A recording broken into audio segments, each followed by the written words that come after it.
Hi, I'm Hannah from eBay UK. Today I'm joined by Michael, who's an experienced eBay seller, and he's going to be sharing with us some of his top tips. So Michael, hello. Hi Hannah, good to meet you.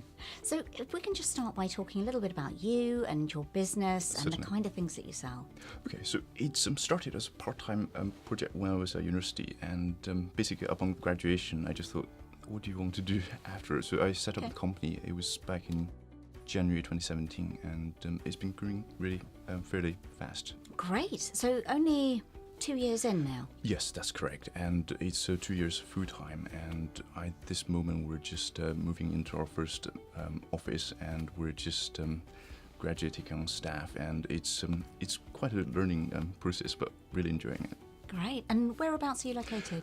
Based in Cheshire, and it's slightly up north, but it's quite nice and quiet.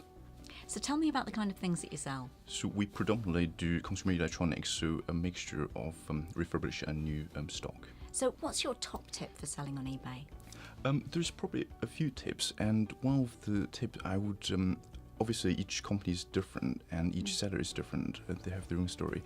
But for us, we found that global shipping program has really helped us, and so it helps you to reach a far bigger audience. Great. Okay, so tapping into those buyers worldwide across all sorts of eBay sites in lots of different countries. Yes, and just to manage expectation, we're still very comparably small seller compared to some, and it's but I think what has really helped is in some months in the UK the market might be a tiny bit slower, so what is really helpful is if there is a way to even those across a month, and if you have a bigger audience, that really has helped from our experience.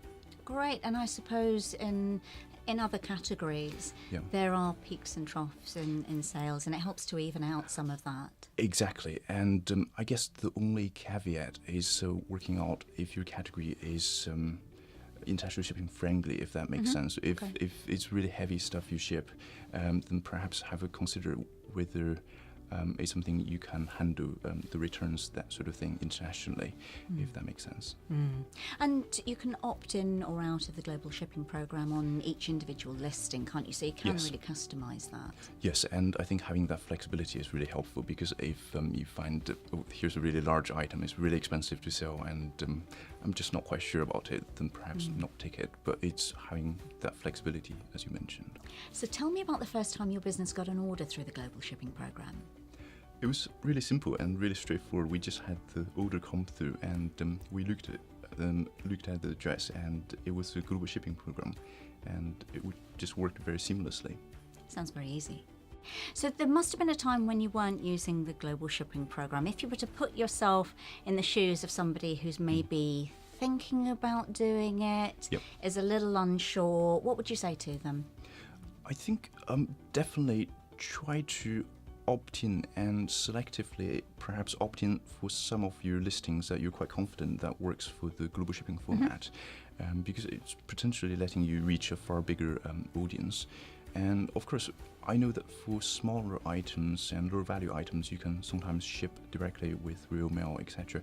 And I think there's occasionally some custom paperwork and other regulation and etc. It can quickly get quite burdensome. So it's having that option in the early days is really quite helpful.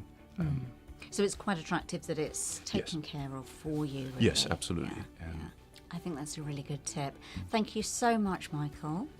And if you want to see more tips like this, make sure you subscribe to our YouTube channel for eBay for Business UK.